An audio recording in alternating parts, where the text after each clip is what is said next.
If you like to make your NFL games a little bit more interesting, you've come to the right place. It's the Even Money Podcast with Ross Tucker and Steve Fezzik.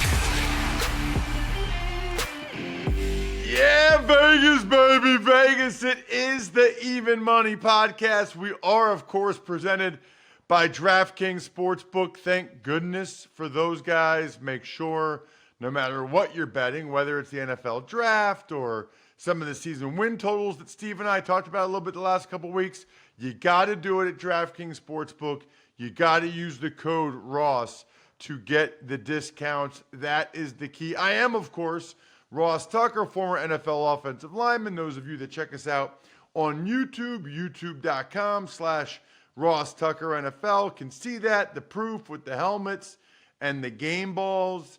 It was a long time ago now at this point, but it enabled me to have the media career and to have this awesome podcast network, including this show, which I think is a top 3 NFL betting podcast in the galaxy, which is pretty exciting. You can check out all of the social media clips at Ross Tucker Pod always. That's also, by the way, when you know exactly when the show has been posted. So that's really important that you follow at Ross Tucker Pod on social media and that you turn your notifications on so you can be one of the first people to listen to our bets before the lines move. So word to the wise on that one. I'm at Ross Tucker NFL. The star of the show is the one and only Steve Fezzik, the only 2-time winner of the Super Bowl of professional football gambling, the Super Contest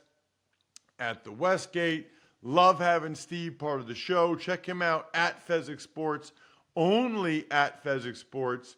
Steve's going to tell you why he had the best Masters bet of all time a little bit later in the show. I think he's patting himself on the back, bragging, whatever. He also has a very intriguing NFL Week 1 bet already, which we'll get to. But first, man, we're 9 days away from the first round of the NFL draft. It is time to talk about betting on the NFL draft. We even have a guy from Establish the Run. We love those guys when it comes to NFL, or really any prop betting, but especially NFL draft prop betting. They've been very profitable for us over the last couple of years. John Daigle does a terrific job for them. You can check him out on social media at NotJDaigle.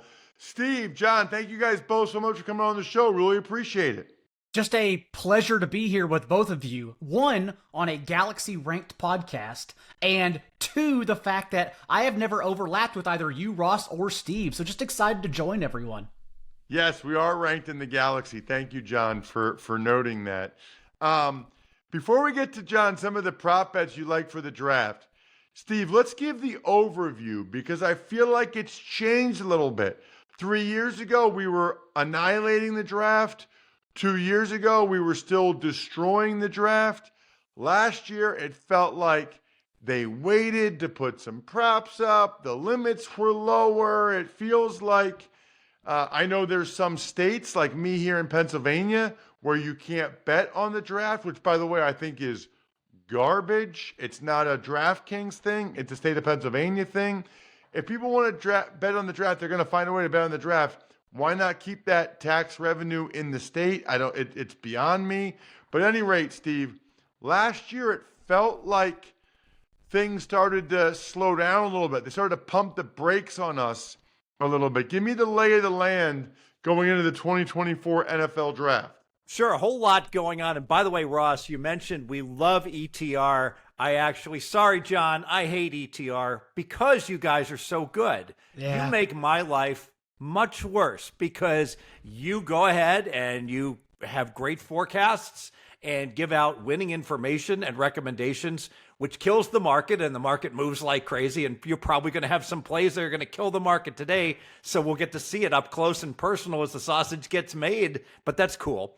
And then as far as the draft, frankly, the draft was one of the most profitable things out there. Like Circus Sports, I don't remember if they were taking $1,000 or $2,000. They had like 100 different draft propositions that they put out as early as 2 years ago, and they got crushed. They just got crushed. They had some quarterbacks going, projected to go end of the third round, and then their closing number was end of the second round, and then the guys all went right about where the closing number was, and Circa got destroyed. And they said, no more of that.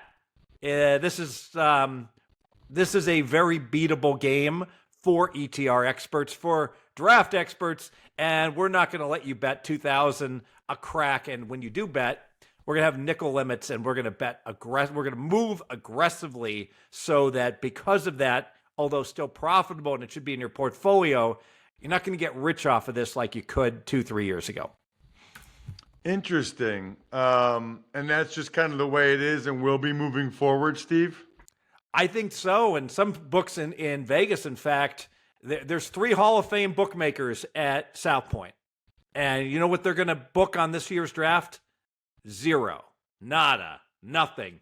They feel they can't win on it. Even with all these square balls and the public betting on the draft, they're still not willing to put their neck out and let the sharps bet against them because they know they're going to lose. They've lost historically, and they just don't want to devote the resources necessary, where they'd have to hire John away from ETR and some other people so they could have a dedicated specialist on the draft. Wow. That is very interesting, Steve. That's good info from you. John, obviously, we've had guys from ETR, Adam Levitan, Evan, Anthony Amico, the last couple years pre-draft. Obviously, as much as possible, it doesn't seem like it's slowing you guys down or you down from trying to get some money down on some bets that you really like.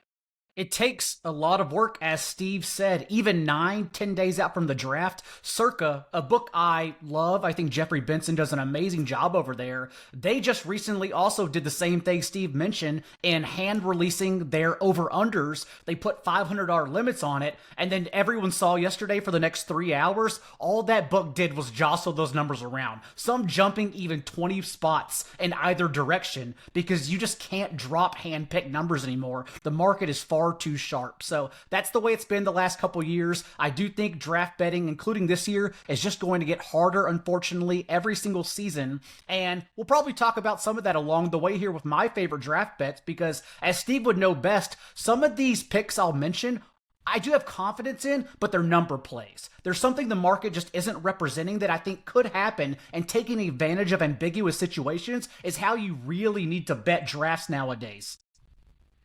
I love it. Let's dive into it.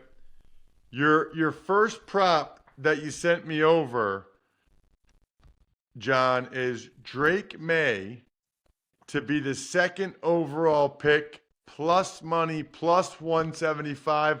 I'll tell you right now, John, this is going to take some major convincing from you. And honestly, I may not convince you, Ross, unfortunately, but I talked about these things being ambiguous situations and number plays. I still truly believe, based on everything we've heard from all the very sharp connected reporters, is that this should be closer to even, with Jaden Daniels or Drake May being number 2 overall. I still lean on the hint Daniel Jeremiah left on one of his terrific Move the Sticks podcast, and that perhaps Washington did trade earlier Sam Howell to Seattle just to get a teammate out of the way in order for Drake May to build slowly in Washington, if that were the case. But honestly, right now, it just seems like everyone is regurgitating the fact that number 2 is locked in, when I'm still not so sure. When you go back to last year, literally at this process of the draft, Will Levis was minus 2,800 to be the number 2 overall pick. And we saw how all that worked out. I do believe the last 2 years in particular, smoke screens have gotten heavier, including this year. So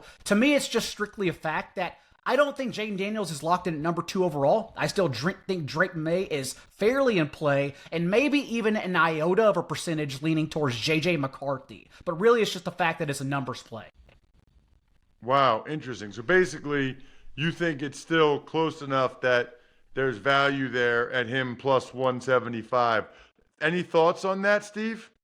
Shop around as always, because the lines, vary drastically from book to book. I think it can get as high as like plus 230, pursuant to value. May was favored earlier in the year. And then, of course, Washington said, basically, we need a mobile quarterback moving forward, and that seemed like that one statement changed everything. Am I right, John? And maybe an overreaction to that statement? Oddly enough, the acquisition of Marcus Mariota as their backup then bumped the line towards Jade Daniels because everyone just assumed that they could run the same offense. But like, it doesn't work in the NFL like that. As Ross, you would know. Even look to, I understand it's a different organization, but the Colts have Anthony Richardson, and then they signed Joe Flacco to be their backup. Good players are just good players. We can make anything work. So Drake May also averaged 12 carries per game in college, a scrambling quarterback that did not get enough credit for his mobility. He's very clearly, I think, in play here.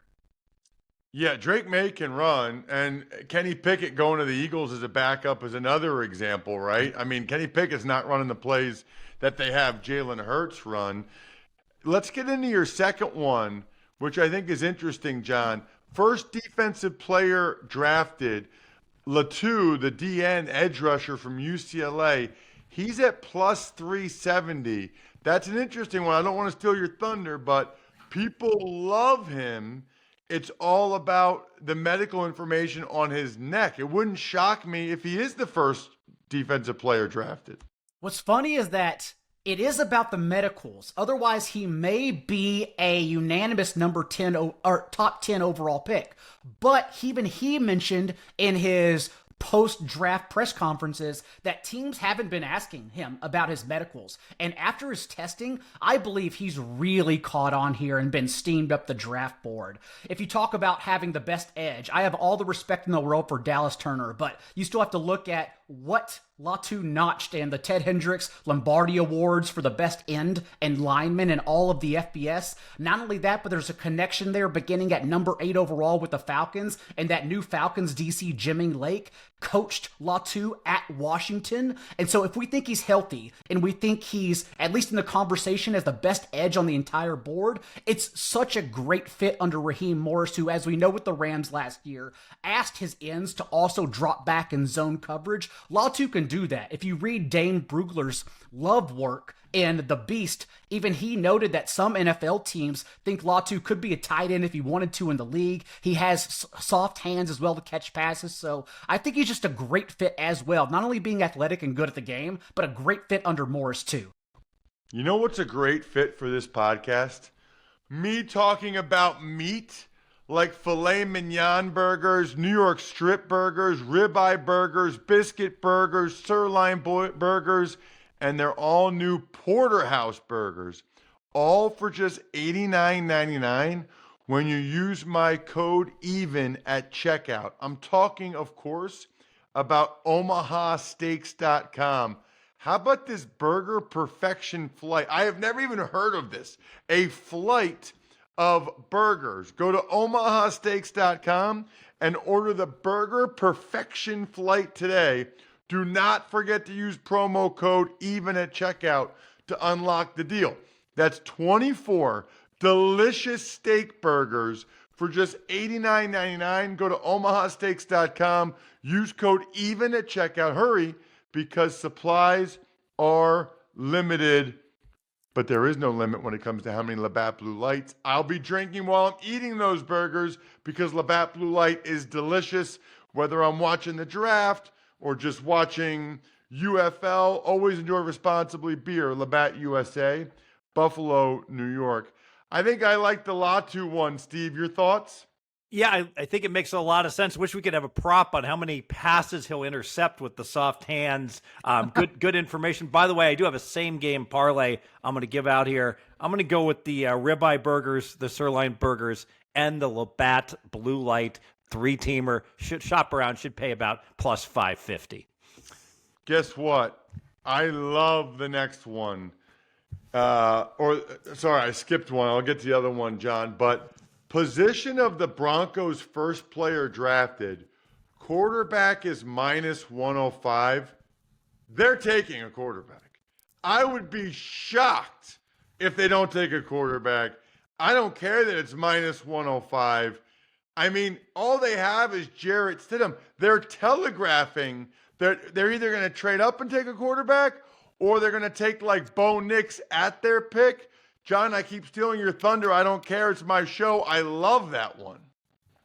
As Steve would know, back in the day, looking at a -110, -130, it wasn't threatening. It was actually meant that we were favorites to bet. So, you lay a lot of money and then you just get back your money, hopefully return on investment. But nowadays, the way sports gambling has become, a minus is seen as a negative for some reason because everyone's going for those long, odd, same game parlays. But I think it's an amazing option, honestly, for the Broncos here as a quarterback, as you mentioned, at -105. And honestly, it's because the team doesn't have an answer under center long term, or more importantly, the draft capital to move around for that answer after day one. Just 2 picks in the first 2 days. And although you and I pay attention to the later rounds, Ross, because it's cool to see those kids' dreams come true after dedicating their entire lives to a single craft, the fact is you can't make an impacting acquisition in the NFL with 3 fifth-rounders and 2 sixths. It doesn't work like that. So the Broncos have to address that need in the first round. And I think it's Bo Nix, but honestly, -105 for any quarterback, including Michael Penix, perhaps something if J.J. McCarthy were to fall due to smoke screens.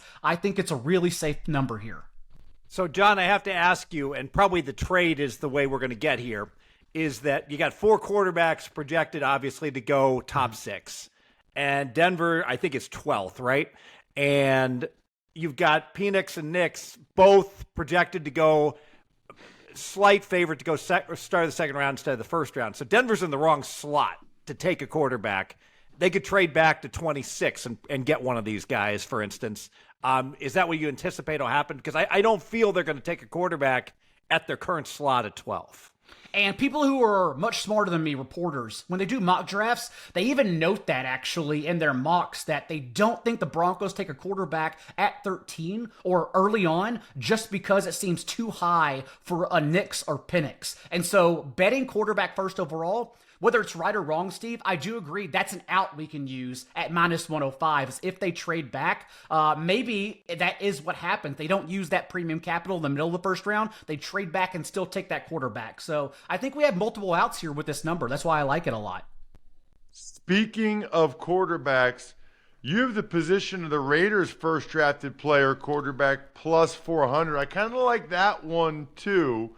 Now they have O'Connell, they have Gardner Minshew, but there's enough good quarterbacks in this draft. That wouldn't shock me, and +400 is pretty good odds there, John.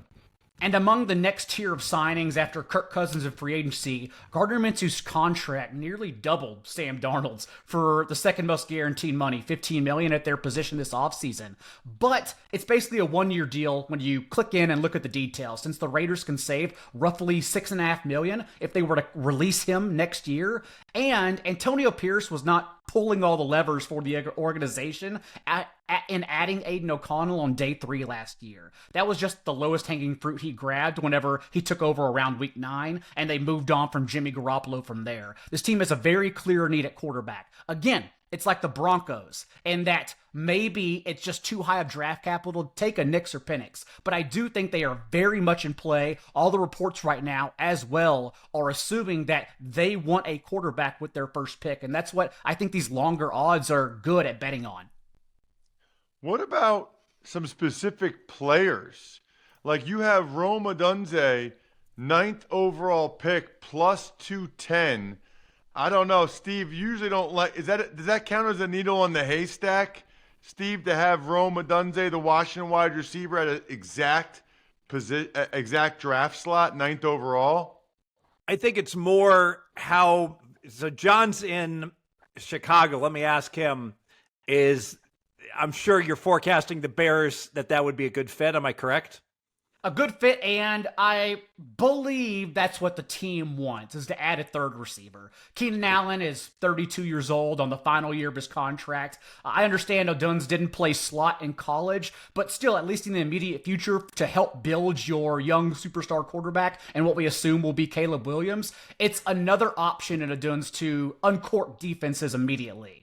Literally, that's what Odunze does. Led the nation in contested catches and receptions 20 yards deep last year. So opening with a 3-wide set rather than the assumption that everyone's making that they want a tackle right now with that second overall pick, I don't think so. I think they understand the way the market works. We just saw Devonta Smith beat Justin Jefferson, CeeDee Lamb in order to get a large contract. They know that locking up a premium pick at a wide receiver is important to have his rookie deal before spending money. So I think that's the play here, not an offensive tackle.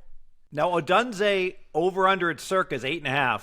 Yep. Unders minus 145. Are the Bears going to have to trade up a slot to get him? That's the issue here, is that this number plus 210, I still think it's good in assuming he falls to 9. But there are wild card teams in play, like the Giants, someone trading up, maybe the Titans. I'm still debating personally if the Titans, after giving that money to Calvin Ridley, also want a third wide receiver as well. And maybe even the Falcons, since as we know, their last 3 first-round picks were all offensive players as well. Zach Robinson's going to implement a heavy dose of 11 personnel in his first year there under Raheem Morris. So I understand there are lots of teams that could maybe go wide receiver. O'Dunes over Malik Neighbors, for example. I personally still think he falls to 9, and that assumes the Bears stay at 9. Love this next one. I don't know that I agree that he's waits this long, but the last one I want to tee up on, John, is you have the Indianapolis Colts plus 300 to draft Brock Bowers. Do they trade up, or do you think they're able to get Brock Bowers at 15? As crazy as it sounds, because I think Brock Bowers is an amazing player, I think he has one out in the top 15 before the Colts get there, and that's the Jets. And honestly, I'm not sure the Jets are leaning there because of the way they structured their offensive line help in the offseason. It's a lot of one-year deals. They still need help there with an aging quarterback coming off that serious injury he had last year. So I think Bowers will fall to the Colts. And if that's the case, I've heard scenarios where the Colts just nix cornerback altogether. Kenyon Mitchell will be there. I think they want Bowers over any cornerback help if he falls. Yes, we know that they have prioritized in the past Chris Ballard athletes, 92nd percentile athletes and above. But although Bowers didn't test and we don't know his athleticism, first of all, Ross, we've all watched his tape. Steve, we've all seen his tape. We think he's an athlete. Let's start there. But also, from his testing that we know about, he had the 4th best vertical at the position over the last 2 years, if you look at the last 2 classes. And remember, last year's class was one of the most athletic in combine history. Not only that, but his 122-inch broad jump on record matched other 95th percentile athletes in Tucker Kraft and Darnell Washington. Everyone listening who don't play fantasy may not know Washington. Obviously an amazing blocker, not only for Georgia, but also for the Steelers last year. And then we also know from the weight room that Bowers power cleans 350 and benches 330 pounds. Wrap all it up with what would have been a 4.5 40 at 6'3", 240 pounds. To me, that screams like he's an elite athlete. So I think he's a player the Colts definitely take. If he falls to 15, I think he gets there too. John, you are an absolute machine. Check this guy out on social media at NotJDaigle. Fantastic stuff. Thank you so much for coming on the show. Lots of fun. Good luck this week. I'll stay tuned to listen to Steve's favorite Masters bet, too. I need to know how to do better next year for the Masters. I love it. We'll stay right there. We'll get right into it. Steve, what was your favorite Masters? I kind of already know this because I saw on social media, but what was your favorite Masters bet? So $40 fine to me for past posting, but Tiger Woods at DraftKings, you could bet his last round, round 4, over under 72.5. I saw minus 135. I saw minus 170. I saw over minus 185. Basically, this was a situation, it's tough to price this stuff, and you got to do it quickly, and you've got so many different product to have to put up, but that was just a bad number. Tiger, really good first round and second round. Dunzo, round 3. He made the cut. He was happy. And after blowing up and shooting an 80-plus in the third round with that body breaking down, you have to feel, you know what, if he had shot a 73, you would say, what a tremendous effort round 4 by Tigers. Way exceeding expectations. You still would have won, though. He still would have gone over the 72.5. Frankly, if I was a bookmaker, I would have lost, Ross, because I would have set his over-under at 77.5. and he would have gone under that. And I was shocked. When he shot 77, I thought he exceeded expectations, but he still came nowhere close to that 72.5, which in retrospect, I'll go as far as to say, I think it was one of the best 10 best bets of the year. What do you guys think? Well, it certainly proved to be that. So kudos to you, Steve. I had South Carolina to win the girls basketball championship. I had UConn to win. No, I'm just kidding. I'm busting your chops for talking about it after the fact. Check him out on social media at Fezzik Sports. I'm at Ross Tucker NFL. Next week, more NFL draft prop bets. Good luck, everybody. Hope you guys win some money. Thanks for tuning in to Even Money. Make sure to also check out the Ross Tucker Football Podcast, Fantasy Feast, and College Draft, all on the DraftKings Network, YouTube, or subscribe to the podcast on your favorite platform.